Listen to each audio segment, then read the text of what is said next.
गुरुजी, शुक्राना गुरुजी, अनंतम शुक्राना हमारे गुरुजी महाराज का। ओम नमः शिवाय, शिवजी सदा सहाय। ओम नमः शिवाय, गुरुजी सदा सहाय। शुक्राना, अनंतम शुक्राना। पंचम उमा संहिता प्रारंभ हो चुकी है और उसका सेकंड चैप्टर है शिवा भक्तों को आख्यान। श्री कृष्ण जी उपमन्यु से बोलते हैं, ब्राह्मण शिव अर्चन से जो शिव भक्त सिद्ध हुए हैं, अब कृपा करके उनका वर्णन करो। उपमन्यु बोलते हैं, कृष्ण, हिरण्यकश्यप ने तपस्या करके शिवजी को प्रसन्न किया। तब 10 लाख वर्ष तक भगवान शंकर ने उसे निष्कंटक और ऐश्वर्यशाली राज्य दिया। हिरण्यकश्यप के पुत्र नंदन भी शंकर से वर पाकर युद्ध में विजय हुए तथा उन्होंने इंद्र को 10,000 वर्ष अपना दास बनाए रखा। सतमुख नामक दानव ने शिव आराधना करके 1000 पुत्र प्राप्त किए। याज्ञवल्क्य ऋषि शिव की असीम कृपा से वेद विख्यात ऋषि एवं ज्ञानी हुए। इसी प्रकार महर्षि व्यास जी ने भी शिव भक्ति द्वारा वेद, पुराण, इतिहास आदि विद्या में प्रवीणता एवं उन्नति पाई। प्राचीन काल में जब शिवजी को क्रोध उत्पन्न हुआ तो पृथ्वी भर का पानी भी सूख गया। तब देवताओं ने शिव की पूजा की। उससे प्रसन्न होकर शिव शंकर ने अपने कपाल से जल प्रकट कर दिया। चित्रसेन भी शिव भक्त हुए और शिव पूजन द्वारा शत्रुओं से निर्भय हुए और शिव पूजन करते हुए इसी चित्रसेन को देखकर गोपी का बालक श्रीकर श्री शिव पूजा परायण हुआ। इसी पूजा द्वारा परम सिद्धि प्राप्त की। सीम अंतनी पत्नी के शिव के सोमवारी व्रत के प्रभाव से उसके पति चित्रांगद राजा यमुना में डूबकर भी मृत्यु को प्राप्त न हुए। यमुना में डूबकर चित्रांगद नागलोक में पहुंचे। वह नागों से मित्रता करके बहुत सा धन लेकर घर आए।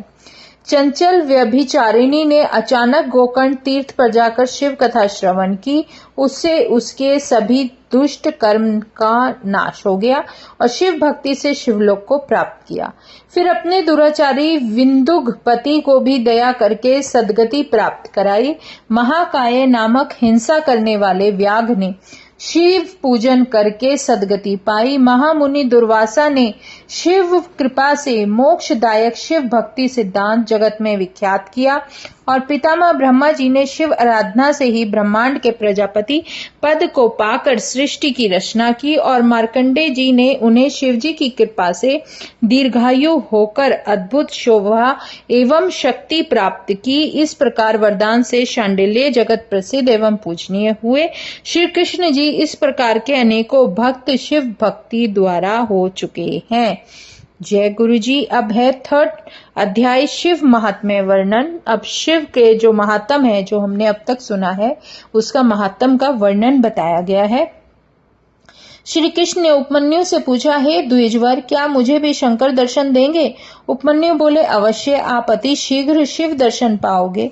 मैं आपको एक अद्भुत मंत्र बताता हूँ, उसके जप द्वारा निश्चय आपको शिव दर्शन हो जाएंगे और आपके समान हो पराक्रमी पुत्र भी आपको प्राप्त होगा। सभी मनोरथों के पूर्ण करने वाला, स्वर्ग अपवर्ग के देने वाला ओम नमः शिवाय पंचाक्षर मंत्र ही सबसे उत्तम है।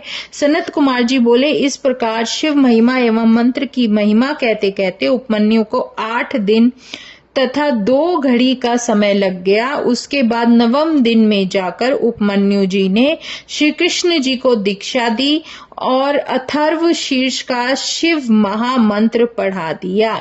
श्री विष्णु जी ने उपमन्यु से सारी विधि समझ ली।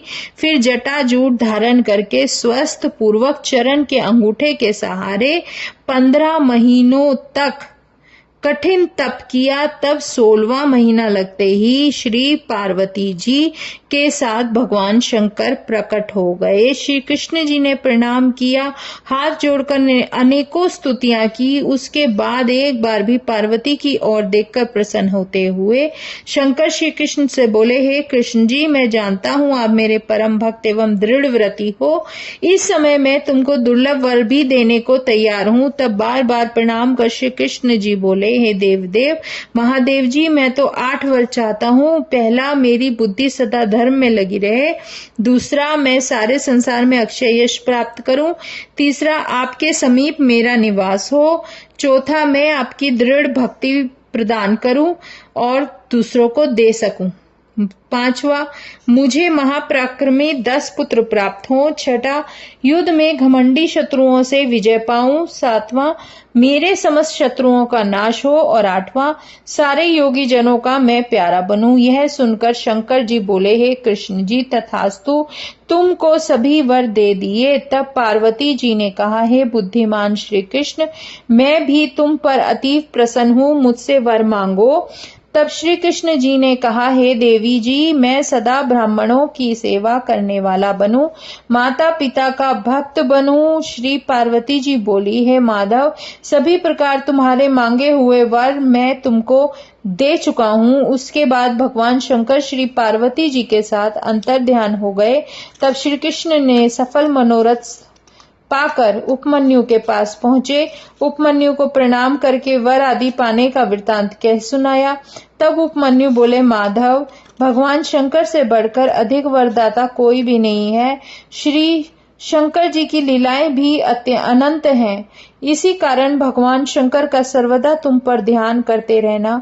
श्री सनत कुमार जी बोलते हैं, इतना सुनकर श्री कृष्ण जी ने उपमन्यु को प्रणाम किया और फिर उनसे आज्ञा लेकर अपने द्वारिका में लौट आए। श्री रामचंद्र जी ने भगवान शंकर की आराधना द्वारा दिव्य अस्त्र पाकर समुद्र पर पुल बांधकर रावण का सारा कुल समेत नाश कर दिया और अपनी पत्नी सीता को प्राप्त किया। हे मुनिजा, कामधेनु पाने के लोभ में आकर सहस्रार्जुन ने जमदग्नि ऋषि का वध किया। यह समाचार जब परशुराम को ज्ञात हुआ तो अपने पिता का बदला लेने परशुराम ने भगवान शंकर को प्रसन्न करके उनसे परशु पाकर उसी के द्वारा न केवल सहस्रार्जुन को प्रयुक्त पृथ्वी पर के सभी क्षत्रियों को 21 बार युद्ध करके काट डाला। चाक्षुप नाम के मनुपुत्र वशिष्ठ ऋषि के शाप से मरुस्थल में मृग हुए। अपने हृदय में ओमकार युक्त शंकर का ध्यान न छोड़ा, फिर दंडक वन में जाकर रहने लगे और वहां रहते रहते बहुत समय बीत गया। जब शंकर ने उस पर कृपा की, उसे श्री गणेश जी का गण बनाकर जन्म मरण से रहित कर दिया। गर्ग्य मुनि की आराधना से प्रसन्न होकर शंकर जी से सर्व दुर्लभ भुक्ति काल ज्ञान अपनी इच्छा से विचार के योग्य भूमि सरस्वती पार होने के लिए समर्थे एवं महापराक्रमी 1000 पुत्र आदि का वरदान प्राप्त किया। एक बहुत ही दरिद्र ब्राह्मण था। उसने निर्धनता के कारण अपना गालब नामक पुत्र छिपाकर गुरु की कुटिया में रख दिया। फिर अपनी पत्नी से भिक्षुकों के आने के भय से कहा कि दरवाजे पर कोई अतिथि आए तो उनसे कह देना कि पति घर पर नहीं है। उसकी आज्ञा के बिना मैं आप लोगों का सत्कार नहीं कर सकती। इतना स्त्री से कहकर स्वयं घर में छुपकर बैठ गया। एक दिन ब्राह्मण के दरवाजे पर एक भिक्षुक आया। उसको भी उसकी पत्नी ने पति का वही कहना कहकर चले जाने के लिए कह दिया। तब यह सुनकर उस भिक्षुक ने दिव्य दृष्टि से उस ब्राह्मण को घर में छुपा हुआ देख लिया। फिर बोला, हे ब्राह्मणी, तू झूठ क्यों बोलती है? तेरा पति तो इसी घर में छुपा है और वहीं वह मर भी चुका है। इस प्रकार कहकर वह भिक्षुक वहां से चला गया। उसके बाद उस ब्राह्मण के पुत्र गालब को विश्वामित्र द्वारा यह वृतांत मालूम हुआ तो वह घर में पहुंचा। अपनी माता से शाप का सभी वृतांत सुनकर उसने महादेव जी की कठिन आराधना एवं तपस्या की, जिसके द्वारा प्रसन्न होकर श्री महादेव जी ने उसके पिता को फिर से जीवित कर दिया और उसको प्राणदान बख्शे। जय गुरु जी। अब है 4th अध्याय शिव माया वर्णन। व्यास जी बोलते हैं, हे सनत कुमार जी, कृपा कर अब लीला में शंकर के अद्भुत चरित्र सुनाइए। सनत कुमार जी बोले, हे व्यास जी, भगवान शंकर समेत प्राणियों के ईश्वर एवं जगत में व्यापक सर्व समर्थ परमात्मा है। 8 देवी योनि, 1 मानव योनि एवं 5 पक्षी योनि, इस प्रकार से 14 योनि भगवान शिव से उत्पन्न हुई हैं।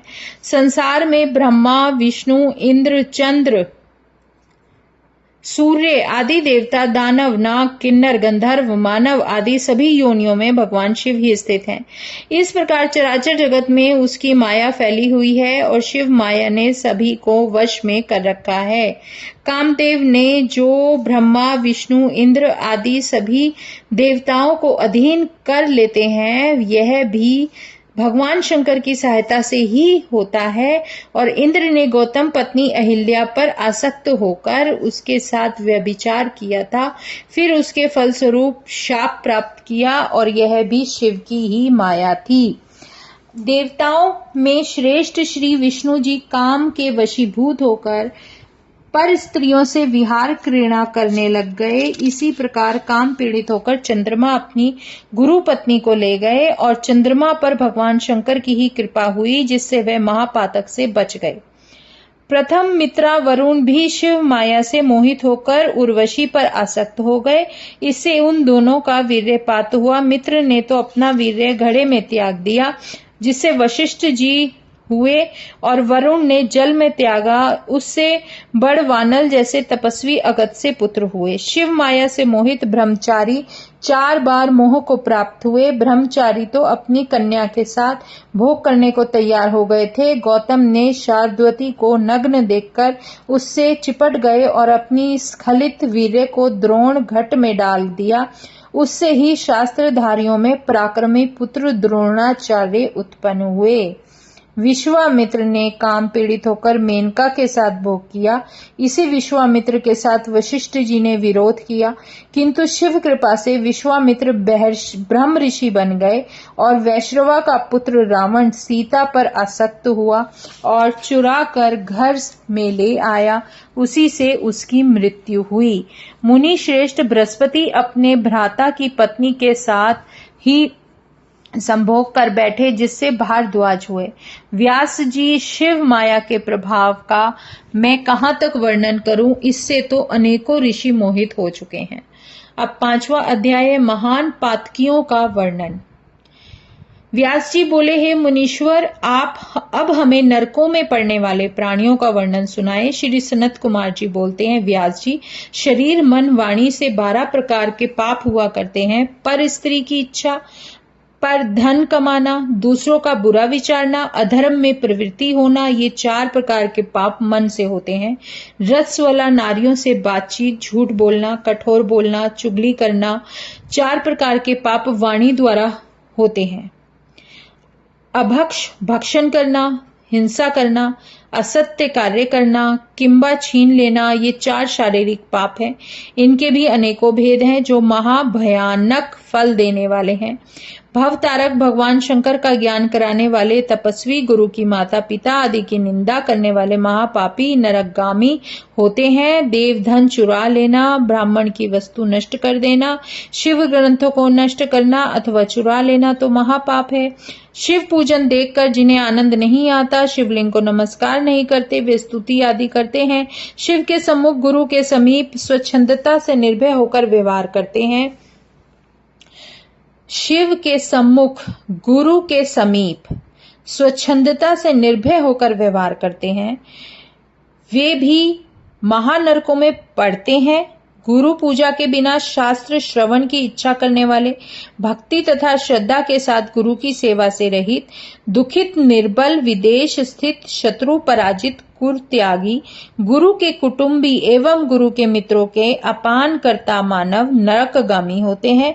ब्रह्म हत्यारे, मद्य पीने वाले, गुरु शैया पर सोने वाले, गुरु स्त्री भोगी महापापी है।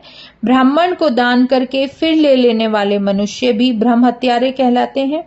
गौ, ब्राह्मण एवं मंदिर के लिए दी हुई भूमि फिर निर्धन हो जाने के कारण भी वापस लेने वाले, अनीति से धन संग्रह करने वाले मनुष्य ब्रह्म हत्यारे के समान महापापी होते हैं। वेदों की पढ़कर भी जो ब्राह्मण शिव ज्ञान त्याग देता है, उसका किया उपवास, नियम, पूजन आदि आरंभ करके पंचमहायज्ञ करने से त्याग देता है, ये पाप मदिरा पीने के समान है। गौ के मार्ग में, वन में, नगर में आग लगाने वाला, निर्धनों का धन हड़पने वाला, पुरुष, स्त्री, हाथी, घोड़ा, गाय, पृथ्वी, चांदी, वस्त्र, औषधि, रस, चंदन, अगर, कपूर, कस्तूरी, पट्टे, पीढ़े, आसन आदि बिना संकट के बेच डालने वाला, दूसरे की अमानत खा जाने वाला, सोने की चोरी करने वाला, ये सब एक समान पापी हैं।